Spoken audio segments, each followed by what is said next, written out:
اور یہود اور نصارہ کہتے ہیں کہ ہم اللہ کے بیٹے اور اس کے پیارے ہیں۔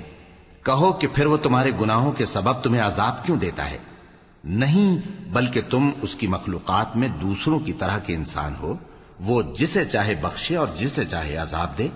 اور آسمان اور زمین اور جو کچھ ان دونوں کے درمیان ہے، سب پر اللہ ہی کی حکومت ہے اور سب کو اسی کی طرف لوٹ کر جانا ہے۔ اے اہل کتاب، پیغمبروں کے آنے کا سلسلہ جو ایک عرصے تک منقطع رہا، تو اب تمہارے پاس ہمارے پیغمبر آ گئے ہیں جو تم سے ہمارے احکام بیان کرتے ہیں، تاکہ تم یہ نہ کہو کہ ہمارے پاس کوئی خوشخبری یا ڈر سنانے والا نہیں آیا۔ سو اب تمہارے پاس خوشخبری اور ڈر سنانے والے آ گئے ہیں، اور اللہ ہر چیز پر قادر ہے۔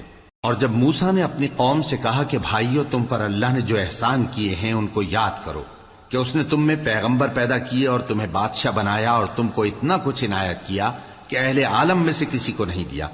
اے بھائیو، تم ارض مقدس یعنی ملک شام میں، جسے اللہ نے تمہارے لیے لکھ رکھا ہے، داخل ہو چلو، اور دیکھنا مقابلے کے وقت پیٹھ نہ پھیر دینا، ورنہ نقصان میں پڑ جاؤ گے۔ وہ کہنے لگے کہ موسیٰ، وہاں تو بڑے زبردست لوگ رہتے ہیں، اور جب تک وہ سرزمین سے نکل نہ جائیں ہم وہاں جا نہیں سکتے۔ ہاں، اگر وہ وہاں سے نکل جائیں تو ہم جا داخل ہوں گے۔ جو لوگ اللہ سے ڈرتے تھے ان میں سے 2 شخص جن پر اللہ کی عنایت تھی کہنے لگے کہ ان لوگوں پر دروازے کے رستے سے حملہ کر دو، پھر جب تم دروازے میں داخل ہو گئے تو فتح تمہاری ہے، اور اللہ ہی پر بھروسہ رکھو اگر تم واقعی ایمان والے ہو۔